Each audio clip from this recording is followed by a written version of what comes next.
Mula sa mga panghimagas at pangmeryenda sa Pilipinas, nakarating na rin sa Australia ang patok na ube o purple yam sa paglaganap ng interes ng mga dayuhan sa Filipino flavors. Iba't ibang ube-inspired drinks at desserts ang ni-serve ngayon sa mga cafe at restaurant sa iba't ibang bahagi ng bansa. Ba-report si Vina Araneta.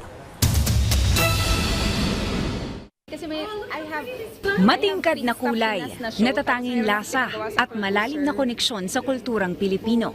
Patuloy na sumisikat sa Australia ang ube, ang sikat na purple yam ng Pilipinas.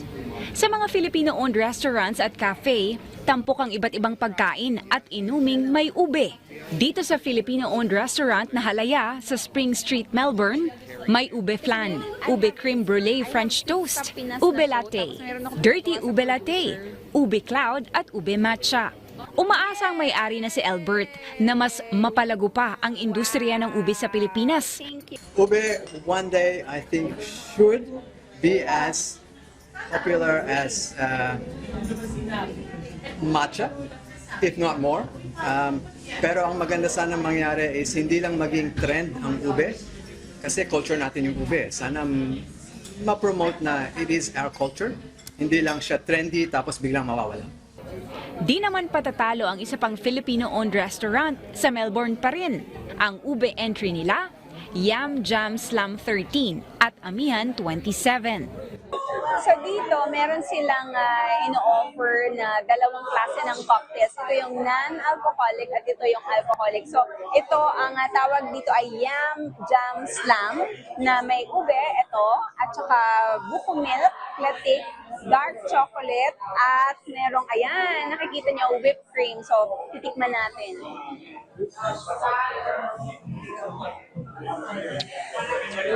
Sarap. And this one, the alcoholic, meron siyang rum. Ano pang nakalagay dito? Meron siyang white rum, strawberry, at saka Distilleria Barako ube cream. So, tignan natin.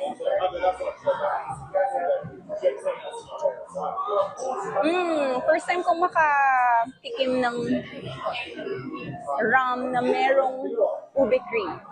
Iba din yung kanyang lasa.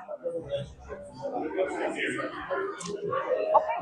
And not just about ube, to be honest, and not just about pandan, not about calamansi, but we have a lot of, like yung kamyas natin sa atin na makikita. We have a lot of things na makikita sa Philippines, and it may be hard to bring it here in Australia, pero parang just to have it recognized, not only in the Philippines itself, but para sa buong mundo, it's gonna be really cool. Maging ang Cory Cafe sa East Victoria ay naghahain din ng ube pandesal. Ayon sa mga Pinoy na negosyante, hindi lang kulay, kundi ang natatanging lasa at kwento ng mga magsasakang Pilipino ang nagpapatok sa ube.